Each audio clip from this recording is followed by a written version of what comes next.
Squid Game is a lot easier than it looks. I cracked the code to not only beat every single Squid Game every single time, but also how to instantly win 45 billion won, ending the Squid Games on that game alone by eliminating every other player. All these strategies would legitimately work in a real-life Squid Game. In the end, I'll show you how to successfully invade the Squid Game island, outsmarting and capturing the frontman with his VIPs. But first, let's start with the easiest game of all, hide and seek. I'll briefly explain the rules, then how to survive, and finally, how to eliminate every other player.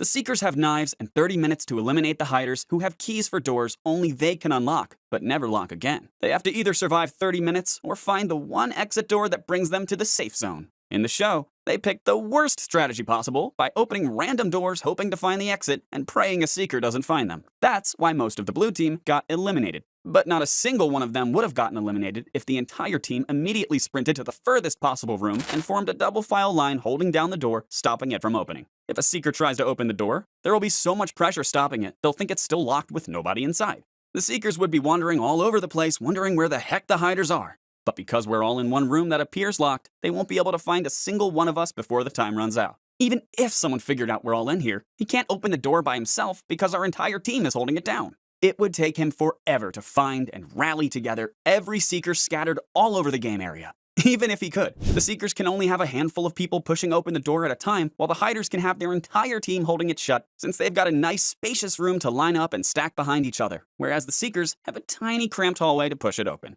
In order to win, the Seekers need to overcome 3 impossible hurdles. Identifying the room the hiders are in despite it being 100% identical to a locked room that nobody's entered yet from their perspective, finding all of their members, and having a handful of them single-handedly overpower the entire hider team of 30 players, all within a short 30 minutes, resulting in every Seeker getting eliminated, but not a single hider getting eliminated. Now, it's time for the ACE strategy, which is only possible if you're a Seeker. Keep in mind, you clicked on a video titled How to Beat the Squid Games, not How to Beat the Squid Games while being a good person. So, buckle up, because we're gonna end the Squid Games right now. Not the game as in this game specifically, but the entire Squid Game, by literally eliminating every single player except for ourselves. Trust me, it's possible. What you have to do is eliminate one of your own Seeker teammates to steal their weapon, which there's no rule stopping you from doing. You're gonna need 2 since you'll be single-handedly eliminating the entire hider team. Because, before the game started, you teamed up with 5 hiders and told them to use the unbeatable hider strategy I just explained. But, with one key difference. Your 5 hiders are to be the ones at the front of the line holding the door shut. So now, you go around knocking on every door until you knock on the door the hider team is hiding in. Then your 5 hider friends will open the door for you like gentlemen, betraying their team. Now you're in a room with every hider with 2 knives so nobody can grab your hand, and now you can just Darth Vader everyone in the room. If you want to trade money for safety, hire 1 or multiple double knife Seekers to join you on this plan. The 5 hiders helped you because you promised to protect them from the other Seekers.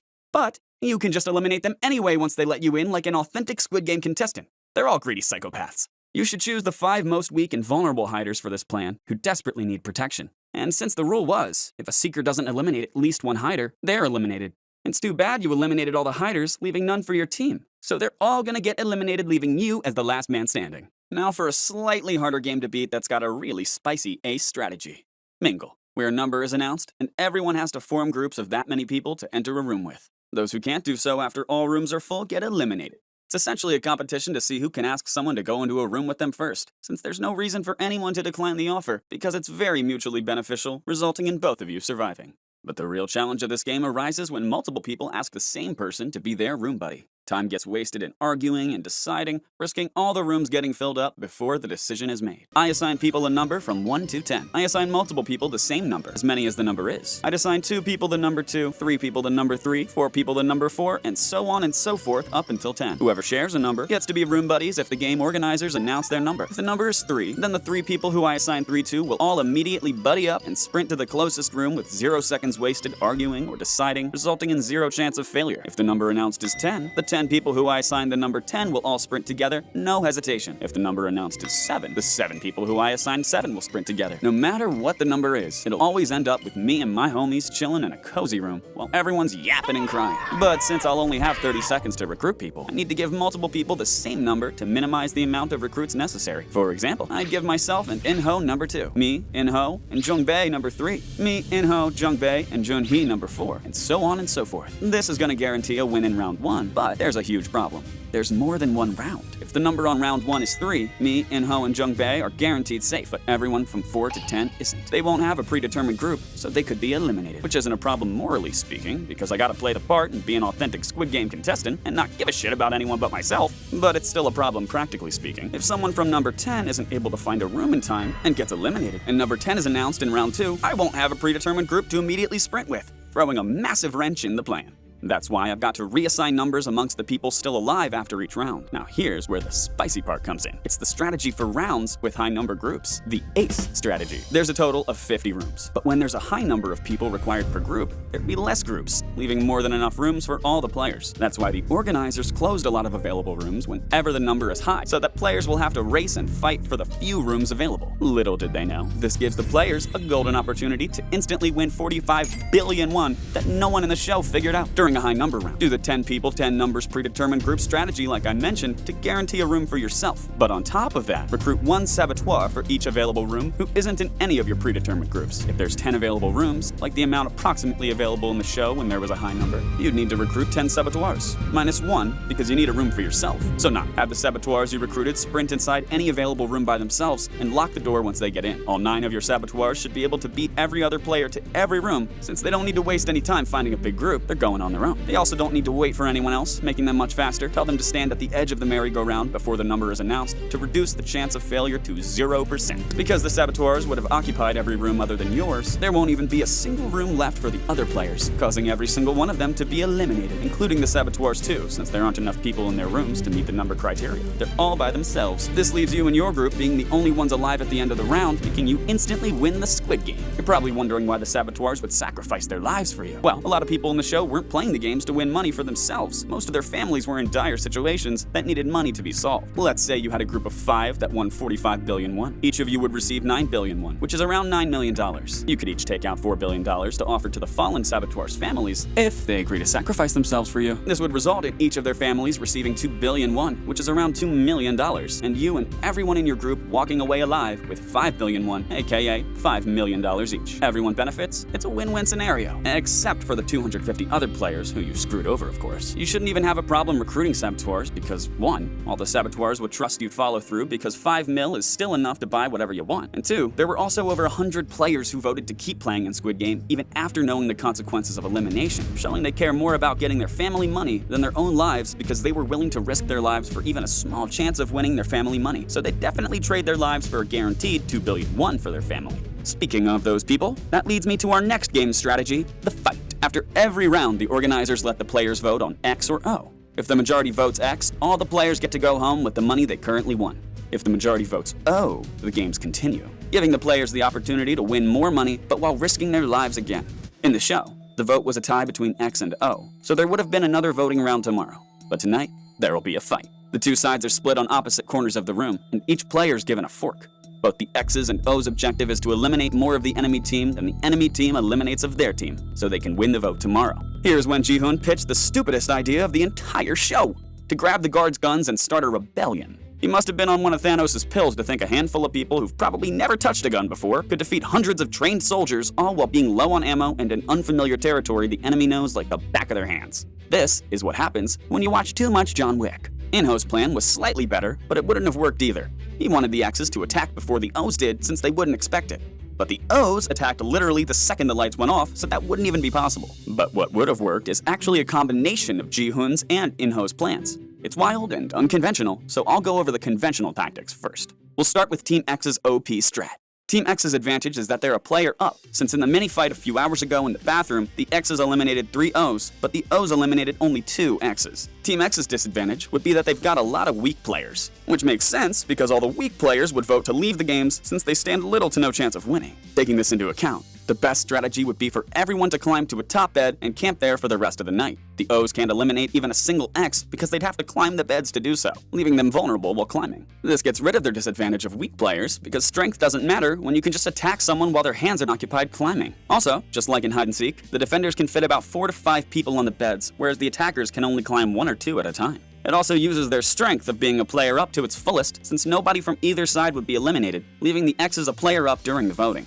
This strategy may seem safe, but is actually risky, since even one X deciding to change their minds and vote O would make the O's win. Now, I'll show you another optimal strategy that's the opposite. It seems risky, but is actually a lot safer. Have the strong players and weak players sleep in alternating beds. One strong, one weak, one strong, one weak, so on and so forth. Have the weak players pretending to sleep, while the strong players hide under the beds. Once an O team member sees the weak player sleeping, he'll attack. When he does, the weak player should try to delay themselves getting struck by grabbing the attacker's hand or moving out of the way.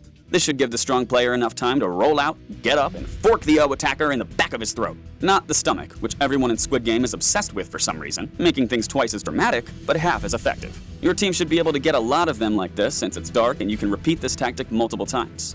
Now you're up enough team members to finish the entire O team. Or if you have a big heart, like Ji-hun, you could just switch to the first strategy and climb up the bed since you have a bigger majority, so one person changing their minds won't be a big deal. Both of these strategies would give you a 99% chance of winning, but I promised 100%. So, here's the unconventional Ji-hun In-ho mixed strategy. Ji-hun's plan to grab the guns was to wait till the guards eventually stopped the fight since they don't want everyone injured for the next game. Ji-hun and his friends would pretend to be eliminated and grab the guards' guns as they're scanning for confirmation. I'm not sure how everyone was able to flawlessly grab guns that were strapped to the guards while all the other guards were just watching and doing nothing, but that's just Squid Game logic, I guess.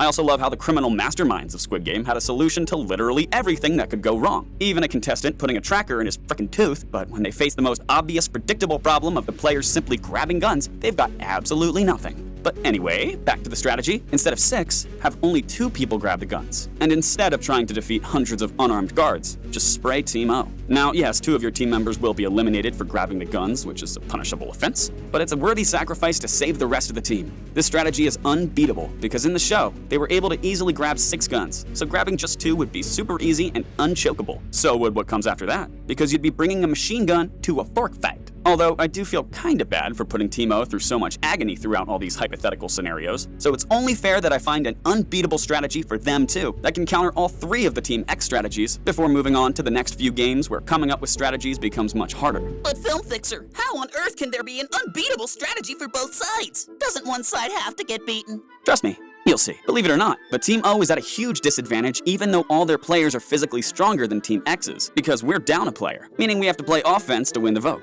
Offense is a lot harder than defense, because we have to come to the defending team's territory where they can set up with all sorts of traps and tricks like the ones I explained in my Team X strategies. That's why we must use the art of deception. We won't let Team X use either of their 3 optimal strategies because they'll choose not to use them. We need Team X to believe they're safe tonight, so they'll fall asleep for real and let their guard down. I have a feeling pinky promising we won't attack them tonight won't work. We need to really sell ourselves being committed to peace. We could propose disarmament. Both teams take turns destroying or discarding 1 fork each until there are no more forks remaining. Because of our better physical shape, Team X would gladly accept this proposal. They'd sleep easy knowing we gave up our forks and are disarmed. But through their desperation for peace, they would forget the fact that our arms are the only arms we need.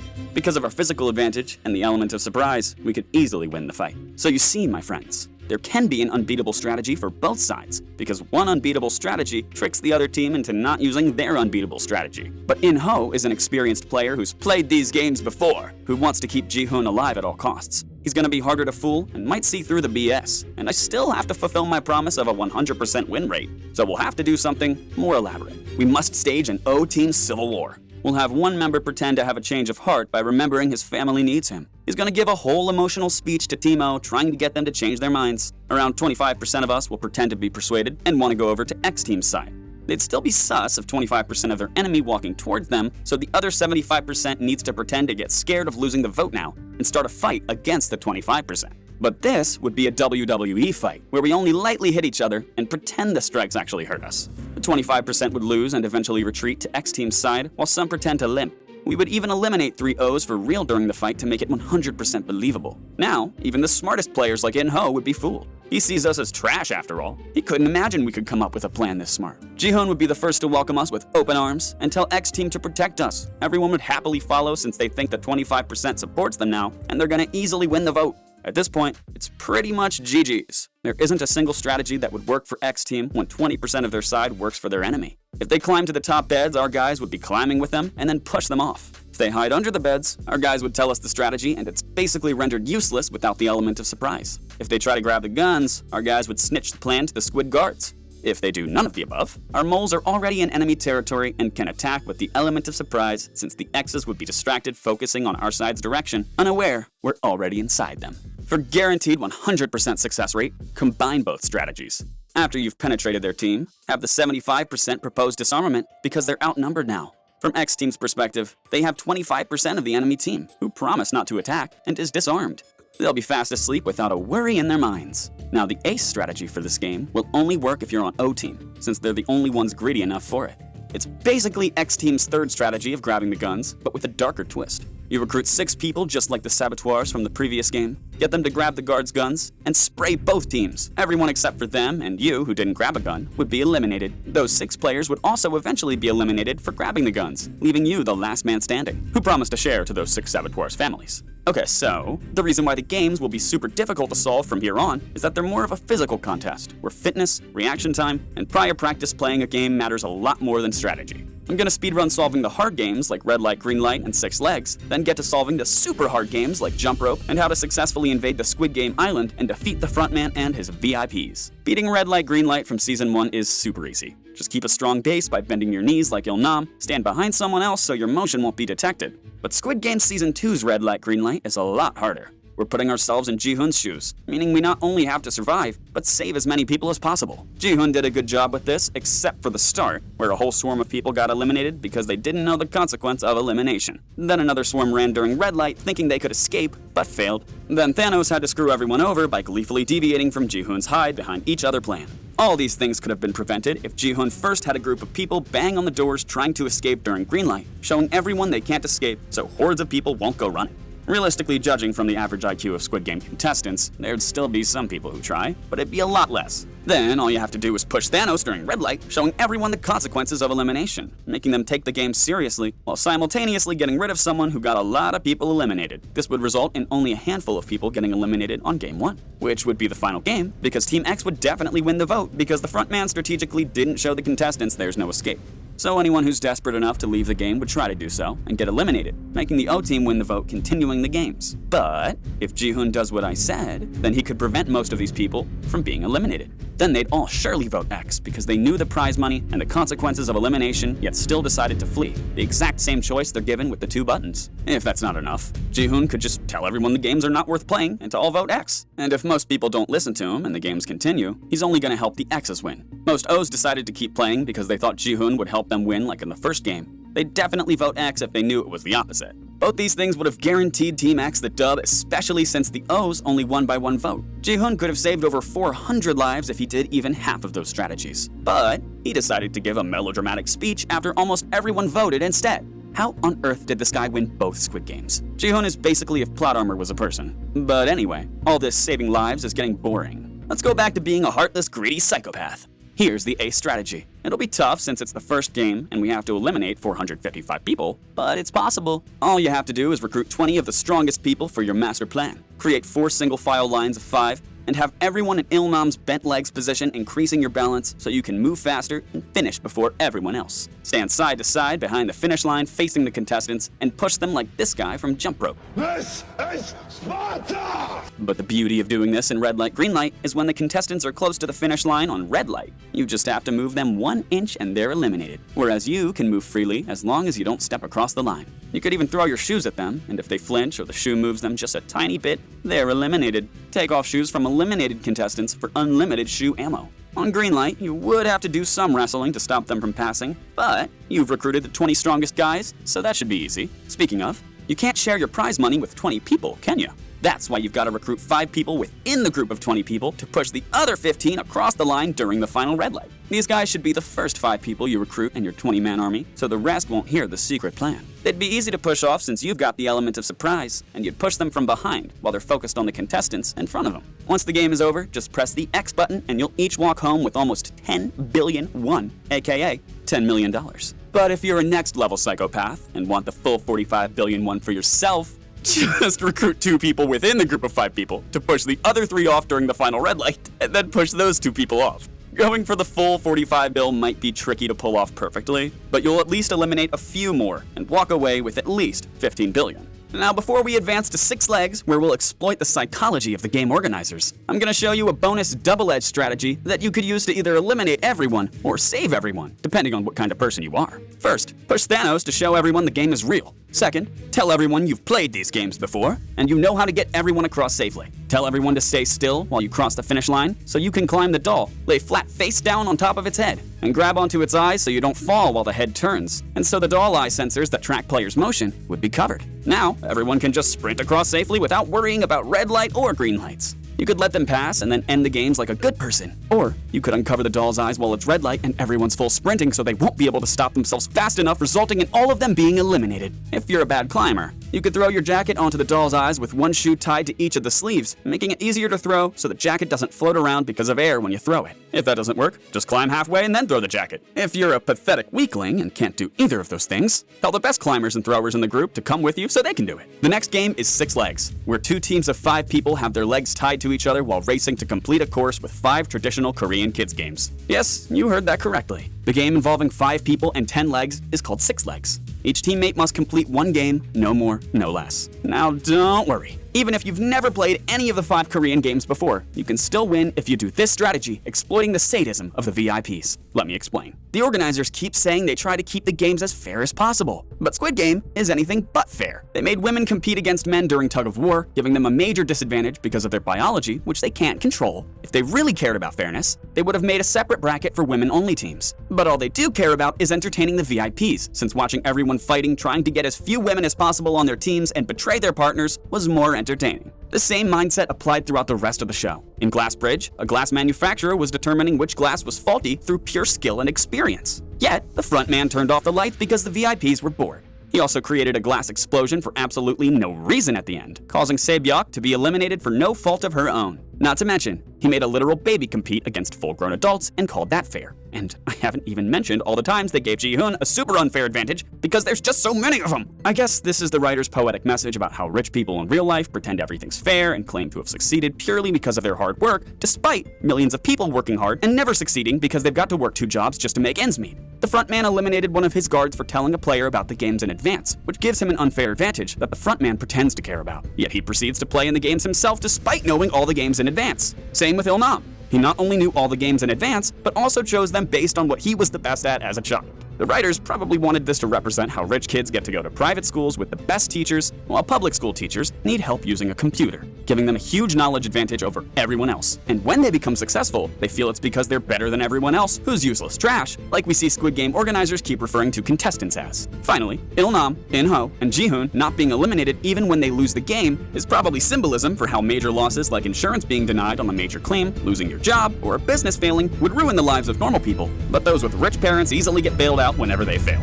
But anyway, this is how to beat Squid Game, not how to dissect the deep philosophical, political, and socioeconomic message of Squid Game. I said all that because we're going to use it to win the 6 legs game. And we're also going to exploit a weakness their mindset creates when I explain how to invade the Squid Game island to stop the games for good in the end of the video. But first, 6 legs. Because we understand their mindset, we can conclude the only 3 consistently followed rules are 1. The things they specifically announce, 2. Don't bore the VIPs, and 3. Don't eliminate Il-nam, In-ho, or Ji-hun. And this strategy doesn't break either of them, so we can be sure it's allowed. All you have to do is walk over to the other team, push them over, and steal their spinning top and flying stone games. Those 2 were the most difficult because the other 3 you can retry instantly after failing. But spinning top and throwing stone requires throwing things which you and your team have to walk over, pick up, and walk back for another try every time you fail. These 2 games got most teams eliminated. But team has 0, and they've fallen on the ground, so their legs are tied together, making it almost impossible for them to get up to stop you from stealing. This doesn't violate any of the 3 consistent Squid Game rules, and we've seen dirty tactics like this accepted in the previous season when Song-woo replaced Ali's marbles with rocks and Ji-hun exploited Il-nam's dementia, so this one should also work. Now, finding the ace strategy for 6 games was definitely the hardest part about writing this video, since you're only competing against 5 people. I originally thought we could hire 1 saboteur from each team who'd knock over the opposing team, and then sabotage his own team by pretending to take forever to complete a game. This would eliminate all teams except for mine, and we'd give 1 billion won to each saboteur's family. But I've done that a lot in this video, and I don't want to keep recycling plot lines like every movie sequel ever. So, I had to put my brain on overdrive to come up with something creative, unlike every movie sequel ever. When the first match starts, pretend to be an expert on the 5 games because you've played them before a lot as a child. Then proceed to give false advice for how to beat the games that would make the contestants take longer. People would eventually catch on to your lies after a bunch of people keep failing, so you've got to be really sneaky with this and alternate. For games 1, 3, and 5, tell them legit strategies that actually work and help them beat the game faster. But for games 2 and 4, tell them fake strategies that make them take longer. Fortunately for you, games 2 and 4 are Flying Stone and Spinning Top. Failing at those games is 10 to 20 times more costly, as it takes 10 to 20 times more time to try again than games 1, 3, and 5.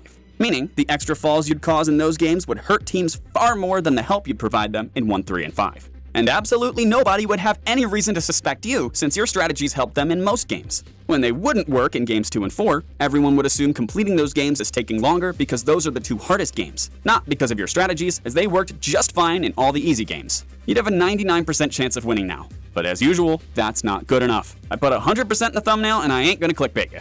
I might betray everyone in the Squid Games, but I'll never betray you guys, my dear audience. Until I start my own crypto coin scam, of course. So, if you want to get rid of that 1%, you should pretend to use your own fake strategies when it's your team's turn. Like, if you tell everyone to cover one eye on Flying Stone to align that one eye in front of the target, just cover your eye with your hand, but open a tiny gap to peek through. Do this on your right eye that's facing away from all the spectators so nobody notices the gap. Tell your teammate doing the other difficult game to do something similar. Your team should be filled in on your plan. Now, we're at a 99.9% win chance. If you want to get rid of that 0.1%, you're gonna have to share some of that prize money. Before the games, after you recruit your 5 teammates, tell 1 or 2 more teams about your plan. Also pretend to use your fake strategies too and succeed with them, guaranteeing nobody is gonna have any reason at all to suspect strategies for games 2 and 4 don't work. You could hire even more teams for this if you want to give up more money to be on the safe side. Most teams failed beating the course just because of time running out, rather than the other team beating it first. So, with your fake strategies, that would make things even harder if not near impossible for any other team to pass. I did promise you I'd help you win even if you're not good at any of those 5 games, and this strategy so far requires you to be good at least 3 of them. So if you aren't, just figure out what the game is in advance by looking at the paintings on the wall, as they show what future games are. Then find one person who's good at each game to be in on the plan by telling you winning strategies for games 1, 3, and 5, and then team up when the games start. Worst case, there's no paintings, and you'll have to quickly do it while everyone's making teams. This also ensures the real experts don't expose your BS strats, since they'll be on your side. Now, do the strategy I just explained, and you should fool everyone. And you'd finish the course in time yourself, because you figured out the game in advance and recruited the best people to be on your team. For a 200% win rate, combine this strategy with the 1 saboteur for each team strategy. So even if anyone figures out your plan, someone from each team will still pretend to try but intentionally fail, resulting in every other team being eliminated. Have your saboteurs also help convince their teams that you're telling the truth. Also have some of them intentionally fail at the easy games too, so nobody notices people only fail at games 2 and 4. This might have been the hardest ace strategy to find, but this next game is the hardest survival strategy to find, since it's a pure physical challenge with little to no intellectual aspect. Jump rope. Most how to beat YouTubers would be Googling jump rope strategies right now. Then they would talk about keeping your legs together, knees slightly bent, and jumping only as high as you need to. After that, they'd go home, call it a day, and rake in the ad revenue. I, of course, will be doing no such thing because I'm a true insane film nerd with no life. While these baby strategies do increase your odds of winning, they won't 100% guarantee it. And as you all know, that's not good enough for me. This is because jump rope is a game of rhythm and reaction time, and since we're not machines, there's always room for human error. React a second too late or too early, whack!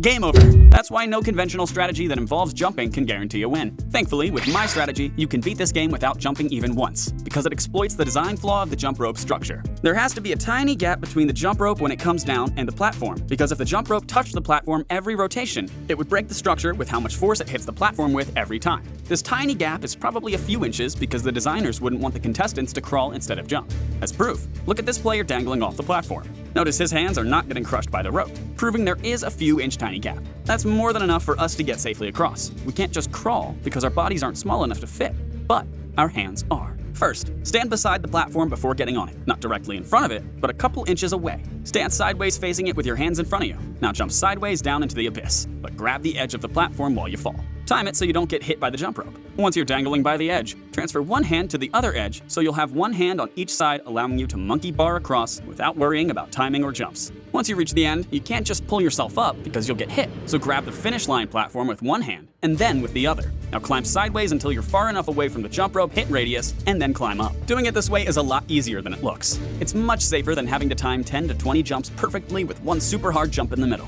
This is because doing it conventionally requires timing, rhythm, and balance, whereas doing it my way just requires strength. Even if you don't think you're strong enough, adrenaline significantly increases your strength. Some people have even lifted cars to save a trapped person because of adrenaline. So hanging on a platform should be easy peasy. Back when we were cavemen, we faced life-threatening situations that involved physical strength to survive, not situations where we had to play jump rope for 45 billion won. So, because of evolution or whatever, adrenaline increases your strength much more than it increases your balance, reaction time, and rhythm, making this strategy much better than the alternative. And finally, the only thing that determines whether you win or lose is your own body. You don't have to worry about a giant rope slamming into you every 3 seconds, which would be a huge relief. I haven't even mentioned that the rope gets faster as time goes on, making it impossible for you to find a rhythm. You wouldn't even know it gets faster, and would just get knocked down the second it speeds up because your current rhythm won't work. That's why not having to worry about the rope would make things so much easier. Now, some of you fellow nerds might be saying that the player I showed hanging on was holding the part of the platform where it bends downwards a little, meaning there might not be enough space to grab the platform without the bend, even with your hands. And, if that was the case, you could just put your jacket around the platform and grab onto its sleeves that hang off the platform. Then bend your arms, pulling yourself upwards, straighten your arms, lifting the jacket off the platform, and move it forwards midair to advance further and further until the end. It won't matter if the rope hits your jacket because it's not a sentient part of your body, unlike your fingers. Or, you could just hang on to the pegs poking out. The railing would ensure the rope doesn't slam into your hands because the railing would break if the rope went that low. Now you know how to beat jump rope, but only if everyone plays nicely. If someone tries to push people after finishing, then you might be in trouble. Fortunately, I'll tell you how to get out of that situation too. The mistake the players made in the show was that they charged at him one by one. And every gamer knows, when you're the last one left on your team against 5 enemies, it's always better to fight 5 1v1s rather than 1 1v5. This is actually the same reason why every action movie hero always wins even while outnumbered. The bad guys always charge at him one by one, politely taking turns. If all the bad guys just charged at him together, the hero would always be cooked. Because even though he's really strong, he's only got 2 arms that can't be in 8 places at the same time. But 8 different people can be in 8 different places at the same time. The players could apply that logic to this game by having 3 people stand next to each other at the end and charge at the same time. If the pusher pushes the first charger off, the other 2 will come flying at him. The second charger could even grab the first one's jacket and ram him into the pusher like a riot shield, so nobody gets pushed off. They could all do a hugging Congo line while charging, so the pusher has to push 3 people's body weight instead of 1. They could also have one person jump at the pusher, a second jump to the right onto the finish line platform, and a third to the left. Since the pusher can't be in 3 places at once, he'll have to choose which one to push off. Then the other 2 can exact vengeance after they finish. There's a lot of different ways to win when it's 3v1. The best part about this is that nobody is going to get eliminated because the pusher would probably stand down the second he sees 3 people lining up against him, since there's no chance of him surviving. We'd even offer to spare him if he lets us pass. Or we could use the ace strategy. We joined the dark side. We offer to help him push people off if he lets us pass. Now nobody can use the 3 people together strat against us because we're a team of 4. They can't have 5 people charge together because the jump rope would hit the last 2. If you want an even higher chance of winning and an even bigger share of the prize money, then before the game starts, form a team of 5 for this plan, consisting of 2 strong people, 2 weak people, and yourself. Be the first ones to cross. You go first, then the strong, then the weak. Planning to form an alliance to push everyone else off after you guys cross. But after you and the 2 strong people finish, betray the weak and threaten to push them off. The reason you had to recruit those 2 weaklings in the first place is to eat up everyone's time. In the show, when the old man was in front of the line, having to be the next one to cross while there was a pusher, he was a coward and just stood in the same spot forever until Ji-hun saved him. It would drain everyone's time significantly, if not completely, without Ji-hun to come in clutch, and 2 weak cowards at the front instead of 1, having to face 3 pushers instead of 1. Just to make sure they never man up and charge. You can tell them you'll let them pass at the end once the timer's near 0. That way nobody else would have any time to charge. If they fall off before then, or someone pushes them, you can take advantage of everyone's greed and selfishness by giving the offer to the next person in front over and over again. Nobody here would be a good enough person to break the cycle and reject the offer, so you'd win without even touching anyone. But even if they do, you've got 3 dudes, which is more than enough. You could even have everyone take off their jackets, shirts, and pants to throw at people to block their vision for a second or 2 before they swat it off, which should be more than enough considering the rope comes down every 3 seconds. For maximum effectiveness, count to 2 after the rope comes down, then throw. That way, the 1 second of blindness will be perfectly timed on the second the rope comes down again. You have 3 people with 3 clothing items giving you 9 cloth ammo, which is a lot. If that runs out, take off your shoes and underwear and you'll have 9 more, which should be enough to eliminate everyone. Because of all these tricks, it's impossible for you to lose this. But if you're willing to do something insanely crazy to get the full 45 billion won to yourself, then when you're at the end, you could jump onto the jump rope, hugging it super tight, holding on for dear life, with your hands facing the platform so your body doesn't get slammed into it every rotation. Now just move your legs up whenever anyone tries to jump over you, and you'll knock everyone off. Hopefully the jump rope should stop once you're the last man standing, because the game is over and you win. But if it doesn't, you're gonna have to jump forwards onto the finish line platform, timing it right to minimize fall damage. You'd probably still get badly injured after winning, but who cares when you're rich? After all, this video is how to beat the Squid Games, not how to beat the Squid Games while being perfectly unharmed. If you want all the money to yourself and aren't insane or a Red Bull stuntman, you could try to be a solo pusher, assuming you don't have Ji-hun behind you. Just hope nobody subscribed to Film Fixer and just watched this video to know the 3-man strategy. Speaking of, you should be subscribed to Film Fixer if you're still watching this far. And leave this video a hype point too. I don't really know what a hype point does, but it's probably something good. And now, ladies and gentlemen, it's time for the final game. A game called Squid Game that takes place in an event called The Squid Games, streamed on a Netflix show called Squid Game. Despite being called Squid Game so many times, this game involves a bunch of shapes and absolutely nothing to do with a squid.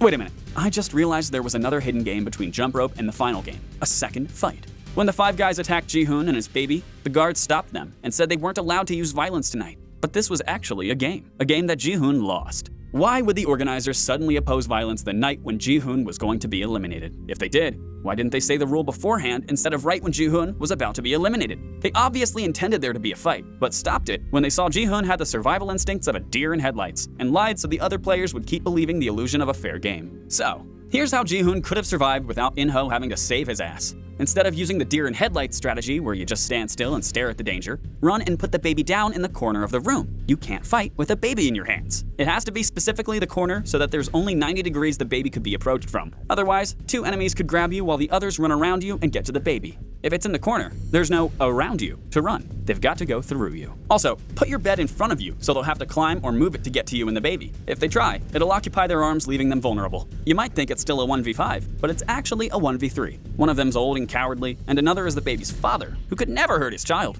Unless it's to save his own life, of course. Make it a 2v3 by lying to Min-soo, telling him that the baby is Saemise. Because of his mental state, he'd obviously believe you and fight on your side. Or you could just say you've got more Thanos pills for him if he helps. As I said before, defense is easier than offense because the bed is going to help you but hurt them. At this point, they're not going to risk their lives this much for a baby, so you should survive the night. The ace strategy is obviously just to not be an idiot and use the knife In-ho gave you. I don't know why Ji-hun eliminated Dae-ho just for being a coward, but couldn't eliminate the greediest psychopath in Squid Game nor the literal owner of it. But eliminating In-ho wouldn't stop the games. Eliminating Dae-ho wouldn't stop the games either, yet Ji-hun still did it. Where was Se-byok's ghost then? Ji-hun had to eliminate Dae-ho, otherwise he'd lose hide and seek and be eliminated. No, that was after the rebellion where Ji-hun learned he can't be eliminated. While I'm on the topic of roasting Ji-hun and talking about the games that weren't games but technically were games, I'll quickly show you every moment he could have caught In-ho. Each moment isn't enough in isolation, but multiple combined should have definitely been worthy of suspicion. In-ho was player number 1 and tried to befriend Ji-hun, the same number and action as Il-nam, who was also secretly an organizer. In-ho cast the deciding vote to continue the games.